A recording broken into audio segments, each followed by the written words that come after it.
Okay start. Economics four finance എന്ന് പറയുന്ന പേപ്പറിലെ second chapter, അതിൻ്റെ പേരാണ് പബ്ലിക് ഫിനാൻസ്. പബ്ലിക് ഫിനാൻസിലെ സെക്കൻഡ് യൂണിറ്റാണ് നമ്മൾ ചർച്ച ചെയ്യുന്നത്. സെക്കൻഡ് യൂണിറ്റിൻ്റെ പേര് മാർക്കറ്റ് ഫെയിലിയർ എന്നുള്ളതാണ്, മാർക്കറ്റിൻ്റെ പരാജയം. ആദ്യം എന്താണ് ഈ മാർക്കറ്റ് ഫെയിലിയർ? അതിൻ്റെ ഡെഫിനേഷൻ പ്രകാരമാണ്: market failure is a situation in which the free market leads to misallocation of society's scarce resources in the sense that there is either overproduction or underproduction of a particular goods and services. The concept of market failure എന്ന് പറയുന്ന ആ പോർഷനിൽ ഭാഗത്താണ് വരുന്നത്. അതിൻ്റെ second പാരഗ്രാഫിലാണ് ആ definition എടുക്കുക. Market failure, ഒരു മാർക്കറ്റ് എപ്പോഴാണ് ഫെയിലിയറായി എന്ന് പറയുന്നത്? A situation in which the free market means the capitalist economy leads to misallocation of society's scarce resources in the sense that there is either overproduction or underproduction of a particular goods or services. അപ്പോൾ ഇതൊന്നും മനസ്സിലാവുന്ന എന്താണെന്ന് വെച്ച് കഴിഞ്ഞാൽ, market failure arises when there is overproduction or underproduction of any particular commodity. ഒരു സമൂഹത്തിന് ആവശ്യമുള്ളതിനേക്കാളും കൂടുതൽ അളവ് ഉൽപ്പന്നം ഉണ്ടാക്കുകയും, ദാറ്റ് മീൻസ് ഓവർപ്രൊഡക്ഷൻ, അല്ലെങ്കിൽ ജനങ്ങൾക്ക് ആവശ്യമുള്ള അത്രയും ഉൽപ്പന്നം ഉണ്ടാക്കാതെ വരികയും ചെയ്യുക, that means underproduction. In these two situation, there is the clear waste of society's scarce resources. അതാണ് മാർക്കറ്റ് ഫെയിലിയർ എന്ന് പറയുന്നത്. അപ്പോൾ market failure arises when the free market economy means the capitalist economy leads to misallocation of society's scarce resources in the sense that there is overproduction or underproduction of any particular commodity എന്നുള്ളതാണ്. ചുരുക്കി പറഞ്ഞു കഴിഞ്ഞാൽ ഇന്ന് അർത്ഥമാക്കുന്നത് എന്താണെന്ന് വെച്ച് കഴിഞ്ഞാൽ, market failure arises either in the form of overproduction or in the form of underproduction. When there is overproduction or underproduction arises, we can say that the market is a failure. In these two situations, there is clear waste of society's scarce resources എന്നുള്ളതാണ്. അപ്പോൾ ഓർത്തിരിക്കേണ്ട point ഇത്രയേ ഉള്ളൂ. അതിൽ നിന്നും ഈ ചാപ്റ്ററിൻ്റെ ഹെഡിങ്ങിൽ മനസ്സിലാവേണ്ട ഇത്രേ കാര്യമുള്ളൂ. മാർക്കറ്റ് ഫെയിലിയർ എപ്പോഴാണ് സംഭവിക്കുക? Market failure happens when there is either overproduction or underproduction. In these two situations of overproduction and underproduction, there is clear waste of economy's scarce resources എന്നുള്ളതാണ്. ഇനി നമുക്ക് അടുത്ത് നോക്കാനുള്ളത്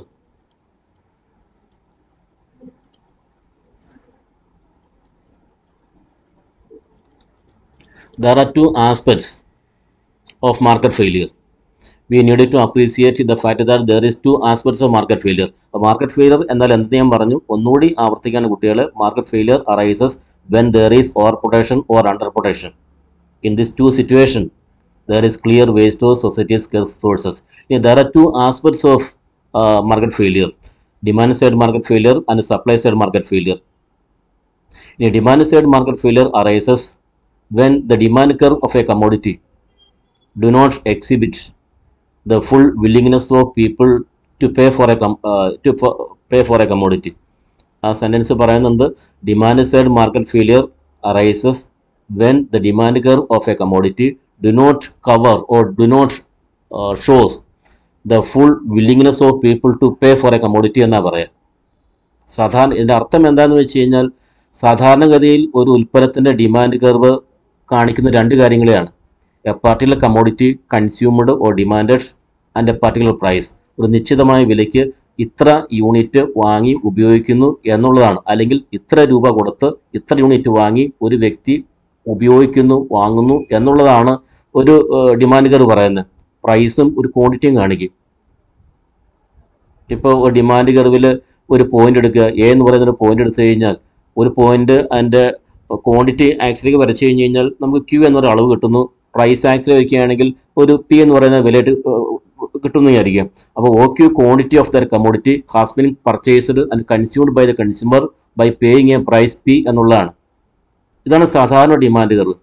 പക്ഷേ ചില അവസരങ്ങളിൽ ഡിമാൻഡ് കർവ്, അതാണ് ഇവിടെ പറയുന്നത്, ചില അവസരങ്ങളിൽ ഒരു ഉൽപ്പന്നത്തിന് demand curve representing only one thing, only quantity, not representing price. അതിനർത്ഥം എന്താണെന്ന് വെച്ച് കഴിഞ്ഞാൽ, certain commodities can be consumed by people even without paying a price. ചില ഉൽപ്പന്നങ്ങൾ ഉപഭോക്താവിന് വില നൽകാതെ ഉപയോഗിക്കാൻ സാധിക്കും. അപ്പോൾ അവിടെ ക്വാണ്ടിറ്റി മാത്രമേ റെപ്രസെൻ്റ് ചെയ്യുള്ളൂ, വില അവിടെ ഉണ്ടാവില്ല. അതിനൊരു ഉദാഹരണം അവിടെ പറയുന്നുണ്ട്. ഫോർ എക്സാമ്പിൾ തെർമൽ പവർ അങ്ങനെയൊക്കെ പറയുന്നുണ്ട്. അതല്ല demand side market failure is that occur എന്ന് പറയുന്നത്. For example though we experience the benefit none of us will പറയുന്ന ഒരു എക്സാമ്പിൾ പറയുന്നുണ്ട്. അതെന്ന് വെച്ച് കഴിഞ്ഞാൽ ഒരു റോഡ് സൈഡിൽ സ്ഥിതി ചെയ്യുന്ന ഒരു ഫൗണ്ടനാണെന്ന് വിചാരിക്കുക. അതിമനോഹരമായ ഒരു ഫൗണ്ടൻ റോഡ് സൈഡിലാണ് എന്ന് വെച്ച് കഴിഞ്ഞാൽ ആർക്കും അത് എൻജോയ് ചെയ്യാൻ കാണുവാൻ സാധിക്കും. ഇനി ആ ഫൗണ്ടൻ്റെ അടുത്ത് തന്നെ അത് കാഴ്ചക്കാരിൽ നിന്നും ഫീസ് ഈടാക്കാനായിട്ട് ഒരു ആളവിടെ ഇരിപ്പുണ്ടെന്ന് വിചാരിക്കുക. ഓരോ കാഴ്ചക്കാരിൽ നിന്നും ഒരു 10 രൂപ വീതം ഈടാക്കണം എന്ന് തീരുമാനിക്കുന്നതായിരിക്കും. പക്ഷേ നിങ്ങൾ അത് റോഡ് സൈഡിലുള്ള ഒരു ഫൗണ്ടനാണ്. അപ്പോൾ ഒരു കാഴ്ചക്കാരും അതിന് വില നൽകാൻ തയ്യാറാവില്ല. വില നൽകാതെ അവർക്ക് ഉപയോഗിക്കാൻ സാധിക്കും. അപ്പോൾ ആ ഫൗണ്ടൻ എന്ന് പറയുന്ന ആ ഉൽപ്പന്നത്തിൻ്റെ ഡിമാൻഡ് കർവ് വരയ്ക്കുമ്പോൾ നമുക്ക് കാണാൻ സാധിക്കുന്നത് കിട്ടുന്നതെന്ന് വെച്ച് കഴിഞ്ഞാൽ അവിടെ ക്വാണ്ടിറ്റി മാത്രമേ ഉള്ളൂ, വിലയില്ല. അതിനർത്ഥം എന്ന് വെച്ച് കഴിഞ്ഞാൽ even without paying a price people can purchase or people can enjoy that commodity എന്നുള്ളതാണ്. ഇതിൻ്റെ ഫെയിലിയറായിട്ട് വരുന്നത് എപ്പോഴാണ് എന്ന് ചോദിച്ചു കഴിഞ്ഞാൽ ഞാൻ നേരത്തെ അടിവരായിട്ട് പറഞ്ഞു, മാർക്കറ്റ് ഫെയിലിയർ സംഭവിക്കുന്ന 2 രീതിയിലാണ്. ഒന്ന് ലോവർ പ്രൊഡക്ഷൻ അല്ലെങ്കിൽ അണ്ടർ പ്രൊഡക്ഷൻ. ഈ പ്രത്യേക സാഹചര്യത്തിൽ ഞാൻ ഈ പറഞ്ഞ എക്സാമ്പിൾ ടെസ്റ്റ് കിടക്കുന്ന എക്സാമ്പിൾ അനുസരിച്ച് ഒരു റോഡ് സൈഡ് സ്ഥിതി ചെയ്യുന്ന ആ ഫൗണ്ടനെ നോക്കുമ്പോൾ ആരും വില നൽകാൻ തയ്യാറാവില്ല, അല്ലാതെ അവർക്ക് ഉപയോഗിക്കാൻ സാധിക്കും എന്നുള്ളതാണ് ആ പറയുന്നത്. അപ്പം അങ്ങനെ വരുമ്പോൾ ഈ വ്യക്തി ഈ ഉൽപ്പന്നം ആ ഫൗണ്ടൻ നിർമ്മിച്ചിരിക്കുന്ന വ്യക്തിക്ക് അയാളെ മുതൽ തിരിച്ചിട്ടാൻ വഴിയില്ല. അപ്പോൾ ഇത്തരം ആ ഫൗണ്ടനൊക്കെ ജനങ്ങൾക്ക് ആവശ്യമുള്ള കാര്യമാണ് മാനസികമായ സന്തോഷത്തിന് വേണ്ടിയിട്ട്. അപ്പോൾ താൻ കഷ്ടപ്പെട്ടുണ്ടാക്കിയ പണം കൊണ്ട് നിർമ്മിച്ച ഫൗണ്ടന് തനിക്ക് മുതൽ തിരിച്ചു കിട്ടാൻ വഴിയില്ല എന്ന് കാണുമ്പോൾ അയാൾ അത്തരമുള്ള ഫൗണ്ടൻ അതിന് നിർമ്മിതി നിർത്തിവെക്കും, വീണ്ടും ഉണ്ടാക്കില്ല. അത് എന്ന് പറഞ്ഞു കഴിഞ്ഞാൽ അത്തരം വസ്തുക്കളുടെ അണ്ടർ പ്രൊഡക്ഷൻ ആയിരിക്കുള്ളൂ.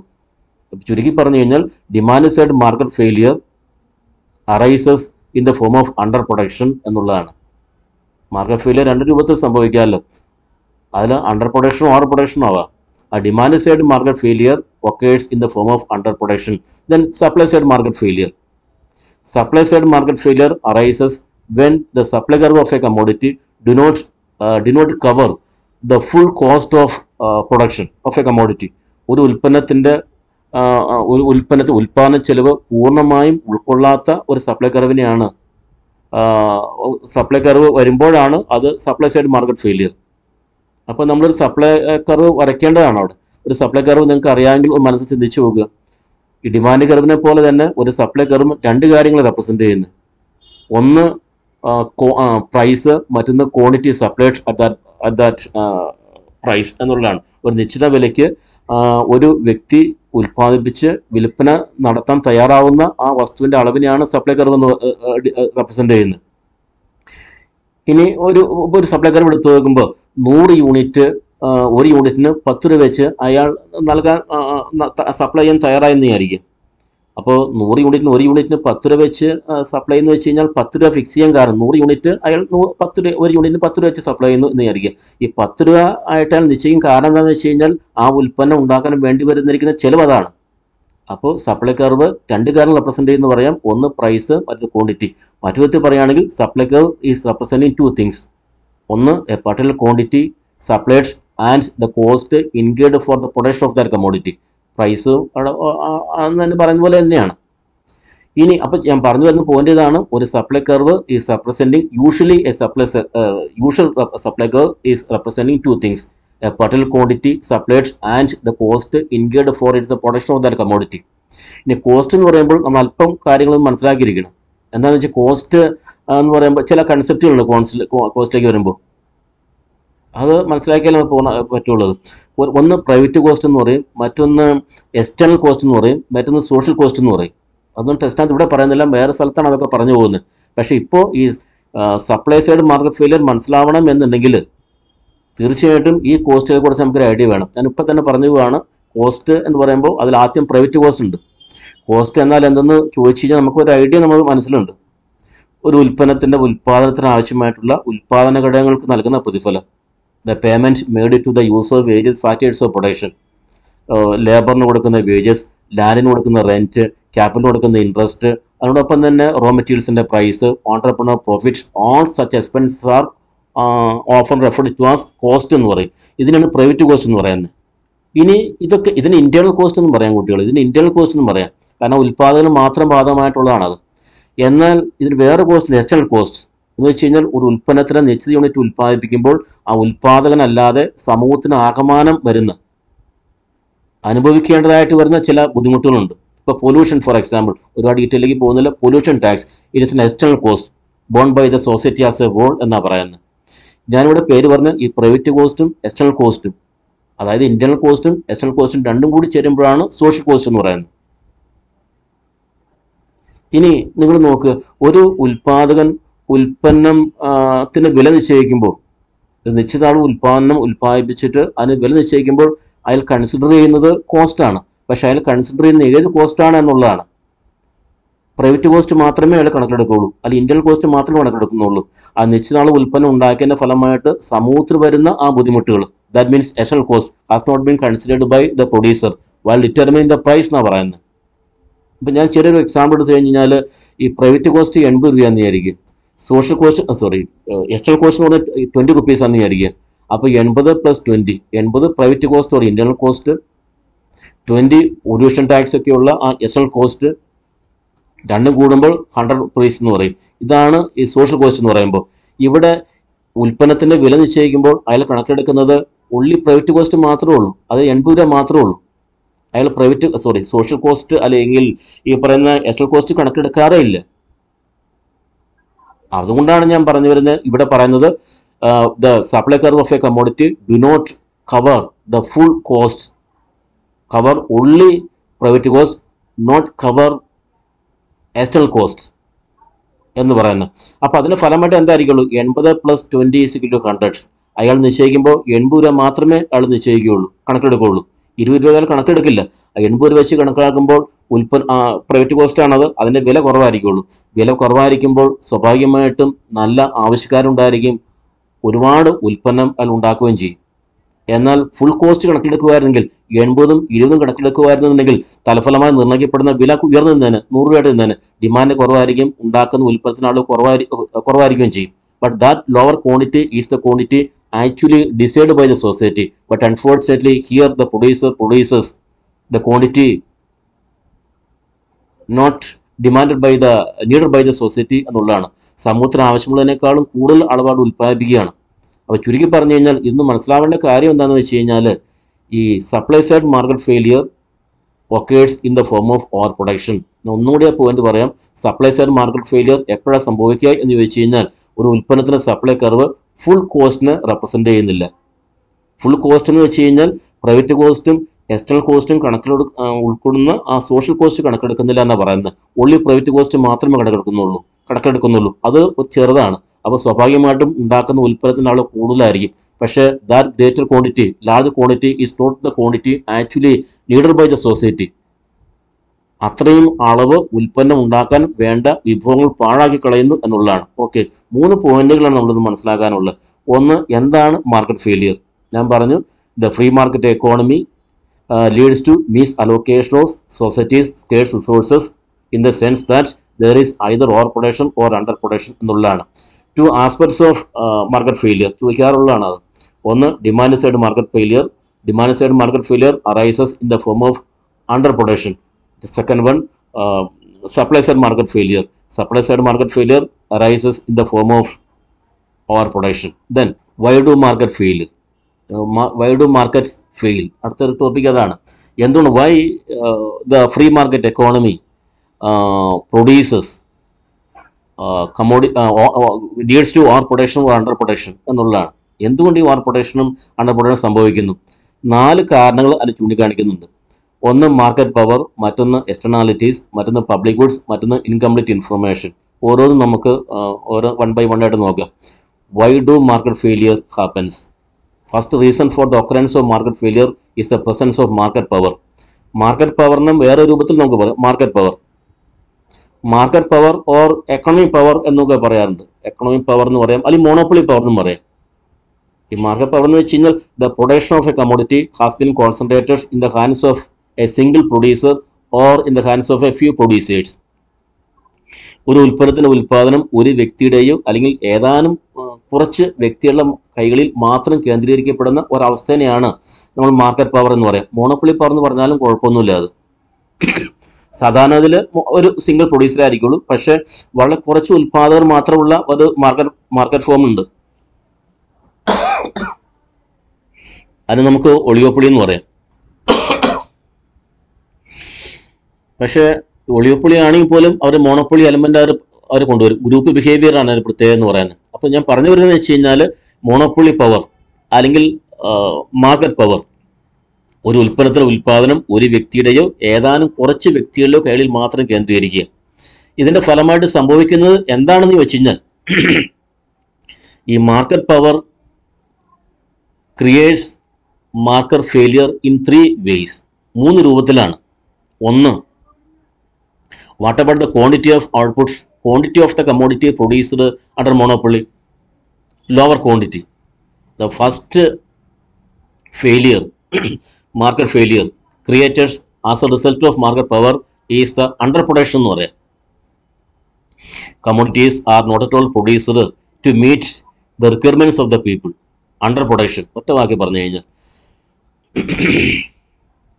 സെക്കൻഡ് ഏതാണെന്ന് വെച്ച് കഴിഞ്ഞാൽ what about the price charged by the producer, it's an increased one. അപ്പോൾ ലോവർ ക്വാണ്ടിറ്റി ഇൻക്രീസ്ഡ് പ്രൈസ്. മൂന്നാമത്തെ ഓക്കെ പോർഷൻ കുറഞ്ഞിട്ടുണ്ട്. Market power or economic power or monopoly power. The production of a commodity has been concentrated in the hands of a single producer or a group, very limited number of producers, known as oligopoly എന്ന് പറയും. And monopoly power or market power creates market failure in 3 ways. First one, a lower quantity, reduced quantity.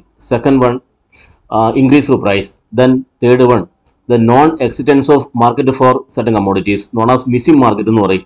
തങ്ങൾക്ക് ഒട്ടും ലാഭകരമല്ല എന്ന് പറയുന്ന ചില ഉൽപ്പന്നങ്ങൾ ഒട്ടും തന്നെ അവരുണ്ടാക്കില്ല. ഇതിനെ പറയുന്ന പേരാണ്, ചില ഉൽപ്പന്നങ്ങൾ ഒട്ടും തന്നെ ലഭിക്കില്ല എന്ന് പറയും. കാരണം the production of that commodity is not at all profitable for the producer. അതേസമയം തന്നെ ആളുകൾക്ക് അത് ആവശ്യം ഉണ്ടായിരിക്കുകയും ചെയ്യും. അങ്ങനെയുള്ള ഒരു മാർക്കറ്റിനെ പറയുന്ന പേരാണ് മിസ്സിംഗ് മാർക്കറ്റ് എന്ന് പറയും. അപ്പോൾ ഇതാണ് the first reason for the occurrence of market failure is called market power.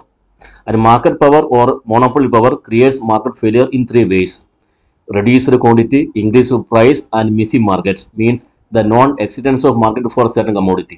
Then the second reason for the occurrence of market failure is called externalities. അതിൽ എന്താണ് externalities എന്നുള്ളതാണ് meaning of externality. ഇവിടെ in other words, there is an externality when a consumption or production activity has an indirect effect on others' consumption or production activities, and such effects are not reflected directly in market price. Externality കൊണ്ട് ഉദ്ദേശിക്കുന്ന ഈ പ്രകാരമാണ്. ഇപ്പം ഞാൻ ഇത് ടെസ്റ്റിനകത്ത് പോകുന്നതിനേക്ക് മുൻപ് തന്നെ ഞാനൊരു ചെറിയൊരു എക്സാമ്പിൾ പറയാം. ഒരു കമ്പനി ഒരു പ്രത്യേക പ്രദേശത്ത് സ്റ്റാർട്ട് ചെയ്യുന്ന ഒരു company produce output on a large scale. വൻതോതിൽ ആ കമ്പനി ഉൽപ്പന്നം ഉണ്ടാക്കുകയാണ്. വൻതോതിൽ ആ കമ്പനി ഉൽപ്പന്നം ഉണ്ടാക്കുമ്പോൾ അവിടെ ആ കമ്പനിയുമായി നേരിട്ട് ബന്ധപ്പെടാത്ത ആളുകൾക്ക് കുറേ നന്മകളും കുറേ തിന്മകളും അവിടെ പ്രൊഡ്യൂസ് ചെയ്യും.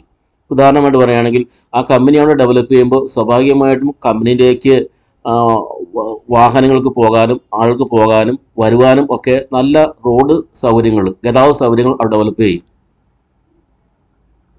അതിനോടൊപ്പം ആ റോഡുകൾ ഡെവലപ്പ് ചെയ്ത് കഴിഞ്ഞാൽ ആ കമ്പനിക്ക് മാത്രമല്ല ആ നാട്ടുകാർക്കൊക്കെ അവിടെ പ്രയോജനം ഉണ്ടാകും. അതിനോടൊപ്പം തന്നെ ആ കമ്പനി വൻതോതിൽ ഉൽപ്പന്നം ഉണ്ടാക്കുമ്പോൾ ചില ആളുകൾക്ക് ചില ദൂഷ്യങ്ങളും അനുഭവിക്കാനായിട്ട് വരും. ഇപ്പോൾ പൊല്യൂഷൻ ഫോർ എക്സാമ്പിൾ. ചുരുക്കി പറഞ്ഞു കഴിഞ്ഞാൽ ഒരു കമ്പനി വൻതോതിൽ ഉൽപ്പന്നം ഉണ്ടാക്കുമ്പോൾ ആ കമ്പനിയുമായി നേരിട്ട് ബന്ധപ്പെടാത്ത മറ്റുള്ളവർക്ക് അനുഭവിക്കാൻ സാധിക്കുന്ന അനവധിയായ നന്മകളുണ്ട്, ചില തിന്മകളുണ്ട്. Such advantages and disadvantages arises out of the production of a commodity on a large scale or called externality എന്ന് പറയും. ഇനി ടെസ്റ്റ് കിടക്കുന്നതിലേക്ക് വന്നാൽ മതി, നിങ്ങൾ കണ്ടിട്ടുണ്ടാവും ഇൻ അതർ വേഴ്സും പറഞ്ഞുകൊണ്ട്. There is N externality when A consumption of externality arises when the production or consumption activity of consumption or production has produced an indirect effect on others' consumption or production but not directly entered into the price എന്ന് പറയുന്നത്. ഒരു വ്യക്തി ഒരു ഉൽപ്പന്നം ഉണ്ടാക്കുമ്പോഴോ അല്ലെങ്കിൽ ഒരു ഉൽപ്പന്നം consume ചെയ്യുമ്പോഴോ അതുമായി നേരിട്ട് ബന്ധപ്പെടാത്ത മറ്റ് വ്യക്തികൾക്ക് ഉൽപ്പാദനത്തിന്മേലോ അല്ലെങ്കിൽ ഉപഭോഗത്തിന്മേലോ ഒരു നന്മയോ തിന്മയോ പ്രൊഡ്യൂസ് ചെയ്യുകയാണെങ്കിൽ അതിനെയാണ് എക്സ്റ്റേണാലിറ്റി എന്ന് പറയുന്നത്. ഇപ്പോൾ ഒരാൾ ഒരു പൊതു നിരത്തിൽ നിന്ന് പുകവലിക്കാന്ന് വിചാരിക്കും. ആ പുകവലിക്കുക എന്ന് പറഞ്ഞു കഴിഞ്ഞാൽ അത് കൺസ്യൂം ചെയ്യണം ഉൽപ്പന്നം. ആ കൺസ്യൂം ചെയ്യുമ്പോൾ മറ്റുള്ളവർക്ക് അതുകൊണ്ട് ദൂഷ്യം ഉണ്ടാവും. ആ ഉണ്ടാവുന്ന ആ ദൂഷ്യത്തെ പറയുന്ന പേര് അതൊരു എക്സ്റ്റേണാലിറ്റിയാണ്. ഒരു കമ്പനി വൻതോതിൽ ഉൽപ്പാദനം നടത്തുമ്പോൾ അവിടെ നല്ല ഗതാഗത സൗകര്യങ്ങൾ ഡെവലപ്പ് ചെയ്യുമ്പോൾ ഇറ്റ് ഇസ് എൻ എക്സ്റ്റേണാലിറ്റി. അപ്പോൾ externality arises when the consumption or production activity has produced an indirect effect on others consumption and production and not entered into the price എന്ന് പറയുന്നത്. അതാണ് ഡെഫിനേഷൻ. കണ്ടിട്ടുണ്ടാവും ഇൻ അതർ വേർഡ്സ് എന്ന് പറഞ്ഞുകൊണ്ട്. ഇനി ഈ എക്സ്റ്റേണാലിറ്റിയെ നമുക്ക് ഇതിന് പല പേരുകൾ അറിയപ്പെടും. Externality referred to as spillover effects, neighborhood effect, third party effect, side effect എന്നൊക്കെ അറിയപ്പെടും. ഇനി എക്സ്റ്റേണാലിറ്റിയുടെ ക്ലാസിഫിക്കേഷൻ ആണ്. Classification externality can be broadly classified into reciprocal externality and unidirectional externality എന്ന് പറയാറുണ്ട്. Unidirectional or reciprocal. റെസിപ്രോക്കൽ ഒരു ചെറിയൊരു എക്സാമ്പിൾ. റെസിപ്രോക്കൽ എക്സ്റ്റേണാലിറ്റി രണ്ട് ഷോപ്പുകളുടെ കാര്യം എടുക്കുക. ഒന്ന് ഒരു ബേക്കർ ഷോപ്പ്, ഒരു ബേക്കറി, സാമാന്യം തരക്കേടില്ലാത്ത അവിടെ എക്യുപ്മെൻറ്റ്സൊക്കെ അവിടെ സ്വന്തമായി തയ്യാറാക്കുന്ന ഭക്ഷണങ്ങൾ തയ്യാറാക്കുന്ന ഒരു വലിയ ഒരു ബേക്കറി കട. അടുത്ത് തന്നെ ഒരു വർക്ക്ഷോപ്പ്, നല്ല തിരക്കുള്ള ഒരു വർക്ക്ഷോപ്പ് അടുത്തടുത്താണ് അവിടെ സ്ഥിതി ചെയ്യുന്നത്. നിങ്ങൾ നോക്കുക, ആ വർക്ക്ഷോപ്പിൽ നിന്നും പുറപ്പെടുവിക്കുന്ന year splitting noise created from that workshop has produced an externality on the workers working in that baker shop. ആ ബേക്കർ ഷോപ്പിൽ വർക്ക് ചെയ്യുന്ന ആളുകൾക്ക് ആ വർക്ക്ഷോപ്പിൽ നിന്നും പുറപ്പെടുവിക്കുന്ന ആ വലിയ സൗണ്ട് ഒരു ബുദ്ധിമുട്ടുണ്ടാകും. അതേസമയം തന്നെ ആ ബേക്കറിയിൽ ആഹാരം പാകം ചെയ്യുമ്പോൾ പുറപ്പെടുവിക്കുന്ന ആ smoke emitted from the baker shop has produced an externality to the workers work in that workshop. അവിടെ നിന്ന് പുറപ്പെടുവിക്കുന്ന ആ പുക മറ്റു കാര്യങ്ങളൊക്കെ ആ വർക്ക്ഷോപ്പിൽ വർക്ക് ചെയ്യുന്ന ആൾക്ക് അതൊരു ബുദ്ധിമുട്ടുണ്ടാകും. ഇതിനാണ് റെസിപ്രോക്കൽ എക്സ്റ്റേണാലിറ്റി എന്ന് പറയുക. ഇനി യൂണിഡയറക്ഷണൽ എക്സ്റ്റേണാലിറ്റി ഉണ്ട്. അത് ഈ ബേക്കറി കടയുടെ അടുത്ത് തന്നെ അല്ലെങ്കിൽ ആ വർക്ക്ഷോപ്പിൻ്റെ അടുത്ത് തന്നെ ഒരു അക്കൗണ്ടിങ് സ്ഥാപനം ഉണ്ടെന്ന് വിചാരിക്കുക. ആ വർക്ക്ഷോപ്പിൽ നിന്നും പുറപ്പെടുവിക്കുന്ന ആ ear splitting noise created from the workshop has produced a negative externality to the employees work in that accounting firm. പക്ഷേ അക്കൗണ്ടിങ് ഫേമിൽ വർക്ക് ചെയ്യുന്ന ആളുകൾ ഒരു വിധത്തിലും ദൂഷ്യങ്ങൾ ഒരു ശല്യവും ആ തൊഴിലാളികൾക്ക് വരുത്തി വയ്ക്കുകയും ചെയ്യുന്നില്ല. ഇത് പറയുന്ന യൂണിഡയറക്ഷണൽ എക്സ്റ്റേണാലിറ്റി എന്ന് പറയും. ഇനി എക്സ്റ്റേണാലിറ്റിയെ വേറെ ക്ലാസിഫിക്കേഷൻ ഉണ്ട്. Externality can be broadly classified into positive and negative externality എന്ന് തരംതിരിക്കാറുണ്ട്. Positive externality arises when the production or consumption activity of one individual has produced a benefit on others production or consumption activity. എന്ന് പറഞ്ഞു കഴിഞ്ഞാൽ ഒരു വ്യക്തി ഒരു ഉൽപ്പന്നം consume ചെയ്യുകയോ അല്ലെങ്കിൽ പ്രൊഡ്യൂസ് ചെയ്യുകയോ ചെയ്യുമ്പോൾ മറ്റുള്ളവർക്ക് ഒരു നന്മ അതുകൊണ്ട് ഉളവാകുന്നു എന്നുണ്ടെങ്കിൽ it is A kind of positive externality എന്ന് പറയും. ഞാൻ നേരത്തെ പറഞ്ഞ പോലെ ഒരു വലിയ ഫാക്ടറി അവിടെ പ്രവർത്തിക്കുമ്പോൾ ആ ഫാക്ടറി അവിടെ നല്ല നല്ല റോഡുകളൊക്കെ ഡെവലപ്പ് ചെയ്യുന്നു, അതെല്ലാവർക്കും അനുഭവിക്കാൻ സാധിക്കും. അതൊരു പോസിറ്റീവ് എക്സ്റ്റേണാലിറ്റിയാണ്. അതേസമയം തന്നെ ഈ നെഗറ്റീവ് എക്സ്റ്റേണാലിറ്റി ഉണ്ട്. അത് പൊല്യൂഷൻ ഫോർ എക്സാമ്പിൾ. അപ്പോൾ negative externality arises when the production or consumption activity of one individual has produced a cost or demerit on others production or consumption activity. Smoking in public place for example. പൊതുനിരത്തിൽ പുകവലിക്കുന്നവർ മറ്റുള്ളവർക്ക് അതൊരു ബുദ്ധിമുട്ടുണ്ടാക്കുമ്പോൾ അത് negative എക്സ്റ്റേണാലിറ്റിക്ക് ഉദാഹരണമാണ്. ഒരു മാലിന്യങ്ങൾ പുറന്തള്ളുന്ന ഒരു factory, അത് negative എക്സ്റ്റേണാലിറ്റിക്ക് ഉദാഹരണമാണ്. അപ്പോൾ എക്സ്റ്റേണാലിറ്റി എന്നാൽ എന്ത് പറഞ്ഞു കഴിഞ്ഞു. അതിൻ്റെ ക്ലാസിഫിക്കേഷനിലേക്ക് വരുമ്പോൾ reciprocal externality, then unidirectional externality, then positive externality, then negative externality. ഇനി വീണ്ടും ക്ലാസിഫിക്കേഷനിലേക്ക് പോവുകയാണ്. നെഗറ്റീവ് പ്രൊഡക്ഷൻ എക്സ്റ്റേണാലിറ്റി ഉണ്ട്. Negative production externality arises when the production of a commodity has produced a burden or a cost on others consumption or production activity. കിടപ്പുണ്ടാകും അവിടെ negative externality initiated. അതിൻ്റെ അർത്ഥം എങ്ങനെയാണ്? Negative production externality arises when the production of a commodity has produced a burden or cost on others consumption or production activity എന്നാണ് പറയുക. അതിന് best example നേരത്തെ പറഞ്ഞ പോലെ തന്നെ ടെസ്റ്റ് തന്നെ പറയുന്നുണ്ട്. ഒരു വലിയ കമ്പനി പ്രവർത്തിക്കുക എന്ന് വിചാരിക്കുക. ആ കമ്പനി അവിടെ പ്രവർത്തിക്കുമ്പോൾ ട്രീറ്റ് ചെയ്യാത്ത, ശുദ്ധീകരിക്കാത്ത ജലം, മലിന ജലം അടുത്തുള്ള നദിയിലേക്ക് ഒഴുക്കുക എന്ന് വിചാരിക്കുക. അതിൻ്റെ ഫലമായിട്ട് ആ നദിയിലെ ജലം ഉപയോഗിക്കുന്ന ആളുകൾക്ക് അസുഖം പിടിപ്പെടുന്നു എന്നുണ്ടെങ്കിൽ it is A kind of negative production externality എന്ന് പറയും. അവിടെ അതിന് ആ പുഴയിലെ മത്സ്യങ്ങൾ ചത്തുപൊങ്ങുകയെന്ന് വിചാരിക്കുക. ആ മത്സ്യം പിടിച്ച് ഉപജീവനം നടത്തുന്ന ആളുകൾക്ക് അത് ദൂഷ്യ ഫലം ഉളവാക്കുക. ഇത് negative production externality confers on production എന്ന് പറയും. അപ്പോൾ നെഗറ്റീവ് പ്രൊഡക്ഷൻ എക്സ്റ്റേണാലിറ്റി എന്താണ്? Negative production externality it arises when the production of a commodity has produced a burden or cost of on others consumption of production externality. ഒരു factory treat ചെയ്യാത്ത ജലം അടുത്ത പുഴയിലേക്ക് ഒഴുക്കി വിടുമ്പോൾ ഇതൊരു എക്സാമ്പിളാണ്. ദെൻ അടുത്ത ഇത് പോസിറ്റീവ് പ്രൊഡക്ഷൻ എക്സ്റ്റേണാലിറ്റി എന്ന് പറയും. Positive production externality arises when the production of a commodity has produced a benefit on others consumption or production activity. ഒരു വസ്തുവിൻ്റെ ഉൽപ്പാദനം അതുമായി നേരിട്ട് ബന്ധമില്ലാത്ത മറ്റുള്ളവരുടെ കൺസംഷനോ അല്ലെങ്കിൽ പ്രൊഡക്ഷനോ ഒരു ഗുണകരമായി തീരുന്നു എന്നുണ്ടെങ്കിൽ അത് നെഗറ്റീവ് പ്രൊഡക്ഷൻ എക്സ്റ്റേണാലിറ്റിയാണ്. ഒരു ഉദാഹരണം പറഞ്ഞു കഴിഞ്ഞാൽ ഒരു കമ്പനി, ഒരു ഫാക്ടറി അവിടുത്തെ തൊഴിലാളികൾക്ക് ഒരു അഡ്വാൻസ്ഡ് ട്രെയിനിങ് ഫെസിലിറ്റി പ്രൊവൈഡ് ചെയ്യുന്നു വിചാരിക്കുക, ട്രെയിനിങ് പ്രോഗ്രാം അറേഞ്ച് ചെയ്യുന്നു വിചാരിക്കുക. ആ ട്രെയിനിങ് ലഭിച്ചതിൻ്റെ ഫലമായിട്ട് ആ കമ്പനികളിലെ തൊഴിലാളികളുടെ സ്കില്ല് ഡെവലപ്പ് ചെയ്യുന്നു. ഇനി ആ ജോലിക്കാർ ഏതെങ്കിലും കാരണവശാൽ അവിടെ നിന്ന് റിസൈൻ ചെയ്ത് പോകുമ്പോൾ മറ്റൊരു കമ്പനിയിൽ അവർ പാർട്ടിസിപ്പേറ്റ് ചെയ്യുകയാണെന്നുണ്ടെങ്കിൽ അവിടെ അവർക്കത് ഗുണകരമായി തീരും. ആ കമ്പനിയിൽ തന്നെ നിങ്ങൾ ഒരു കാര്യം ശ്രദ്ധിക്കേണ്ടതെന്ന് വെച്ച് കഴിഞ്ഞാൽ ഒരു കമ്പനി നല്ല വെൽ ഡെവലപ്ഡ് ആയിട്ടുള്ള അഡ്വാൻസ്ഡ് ആയിട്ടുള്ള ട്രെയിനിങ് പ്രോഗ്രാം തൊഴിലാളികൾക്ക് കൊടുക്കുന്നു. അതിൻ്റെ ഫലമായി അവരുടെ സ്കില്ല് ഡെവലപ്പ് ചെയ്യുന്നു. അത് അവരുടെ ഉൽപ്പാദനത്തിൽ, ആ കമ്പനിയിൽ അവരുടെ ഉൽപ്പാദനത്തിൽ അത് പ്രതിഫലിപ്പിക്കും, ഗുണകരമായി തീരും.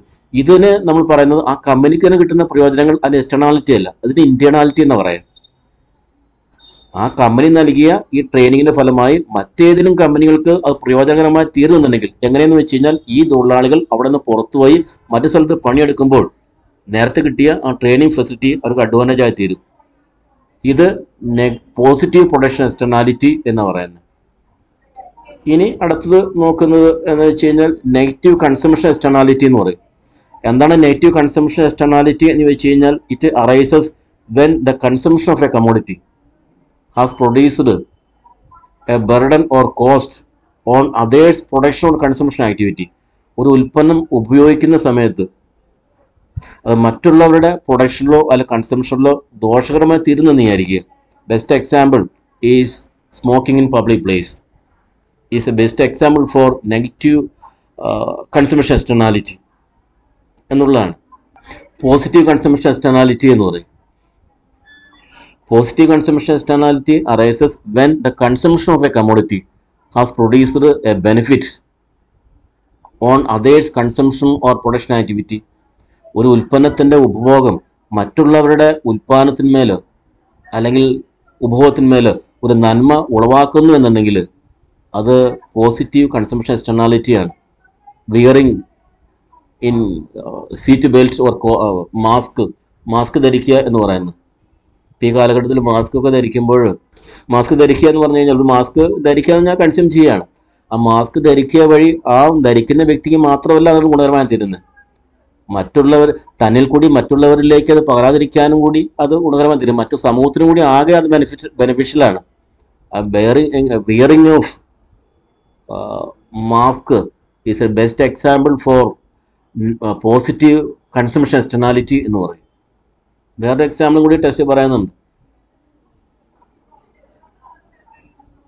ഒരു ഹെൽത്ത് ക്ലബിൽ പോയി വർക്കൗട്ട് ചെയ്തിട്ട് ജോലിക്ക് പോകുന്ന ഒരു വ്യക്തിക്ക് ആ ഹെൽത്ത് ക്ലബിൽ കിട്ടിയിരിക്കുന്ന ആ ഊർജം, ആ എനർജി മറ്റൊരു സ്ഥാപനത്തിൽ വർക്ക് ചെയ്യുമ്പോൾ അയാൾക്ക് പ്രയോജനപ്പെടുത്താൻ സാധിക്കും എന്നുള്ളതാണ്.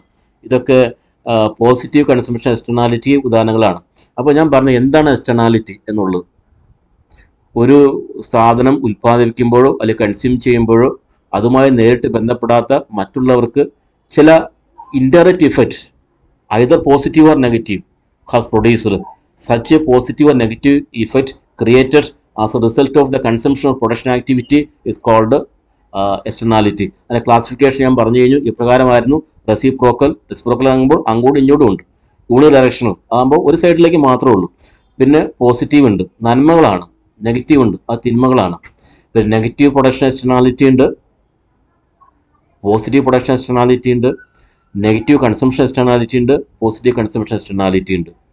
നമ്മളിതൊക്കെ ചർച്ച ചെയ്യുന്നത് എന്തിനു വേണ്ടിയിട്ടാണെന്ന് ചോദിച്ചു കഴിഞ്ഞാൽ ഈ externality is one of the reason for market failure. Market ഫെയിലിയറിന് ഇടവരുത്തുന്ന ഓവർ പ്രൊഡക്ഷൻ, അണ്ടർ പ്രൊഡക്ഷൻ ഒക്കെ സംഭവിക്കാൻ ഇടവരുത്തുന്ന കാരണങ്ങളിൽ ഒന്നാണ്. ഇനി നമുക്ക് അടുത്ത് ചിന്തിക്കേണ്ടതെന്ന് വെച്ച് കഴിഞ്ഞാൽ ഹൗ എക്സ്റ്റേണാലിറ്റീസ്, അതാണ് having discussed the nature of externalities എന്ന് പറഞ്ഞൊരു ഭാഗമുണ്ട്. How externalities creates market failure and which type of market failure has been created as a result of externality എന്നുള്ളതാണ്. എങ്ങനെ എക്സ്റ്റേണാലിറ്റി ഈ മാർക്കറ്റ് ഫെയിലിയറിന് ഇടവരുത്തുന്നു, ഏതൊരു മാർക്കറ്റ് ഫെയിലിയറാണ്, ഓവർ പ്രൊഡക്ഷൻ ആണോ under production ആണോ എന്നാണ് പരിചയപ്പെടുക. അതിന് വേണ്ടിയിട്ട് ചില കോസ്റ്റ് കൺസെപ്റ്റുകൾ അത് പരിചയപ്പെടുന്നുണ്ട്. ഞാൻ ആദ്യമേ തന്നെ പറഞ്ഞിരുന്നു ഈ കോസ്റ്റ് കൺസെപ്റ്റുകൾ. അത് private cost, external cost, social cost, ഈ 3 കോസ്റ്റ് കൺസെപ്റ്റുകളാണ്. ഈ private cost actually the cost incurred for the production of a commodity. These are the various payments made to the use of various factors of production. The payment made to labor in the form of wages, the payment made to land in the form of rent, the payment made to capital in the form of interest, the price of raw materials. All such expenses are often referred to as private cost, also known as internal cost. ആ ഉൽപാദകനെ മാത്രം ബാധിക്കുന്ന ഒരു കാര്യമാണ്. പക്ഷെ while producing the commodity, not only the producer but society as a whole has to bear certain costs. For example, pollution. It is a burden or cost borne by the society. Such costs are called external cost എന്ന് പറയുന്നത്. ആ ഉൽപാദനം മാത്രമല്ല, എല്ലാവരും കൂടി അത് വഹിക്കേണ്ടതായിട്ട് വരും. കുട്ടികളെ ഈ പ്രൈവറ്റ് കോസ്റ്റും എക്സ്റ്റേണൽ കോസ്റ്റും കൂടുമ്പോൾ വരുന്നതാണ് സോഷ്യൽ കോസ്റ്റ് എന്ന് പറയും. അപ്പോൾ നമുക്ക് ഈ ഒരു ഇക്വേഷൻ ഫോം ചെയ്യാം. Social cost equals private cost plus external cost. ഇനി ചിന്തിക്കാനുള്ളൊരു കാര്യം, അപ്പോൾ equation social cost equal private cost plus external cost. Private cost എന്ന് വെച്ച് കഴിഞ്ഞാൽ rent, wages, interest and profit, price of raw material. External cost means പൊല്യൂഷനൊക്കെയാണ് ഉദ്ദേശിക്കുക. ഇനി ഈ എക്സ്റ്റേണൽ കോസ്റ്റ് ഉണ്ട് എന്നുണ്ടെങ്കിൽ, if there are external cost, social cost is greater than private cost. External cost ഇല്ല എന്നുണ്ടെങ്കിൽ എക്സ്റ്റേണൽ ബെനിഫിറ്റ് ആണെന്ന് വിചാരിക്കുക. അങ്ങനെയാണെങ്കിൽ ഇക്വേഷന് ഞാനത് പറയുകയാണ്. ഇപ്പോൾ എക്സ്റ്റേണൽ ബെനിഫിറ്റ് ആണെന്നുണ്ടെങ്കിൽ ഇക്വേഷൻ ഇങ്ങനെ കൺവേർട്ട് ചെയ്യണം. Social cost equal private cost minus external benefit എന്ന് പറയും.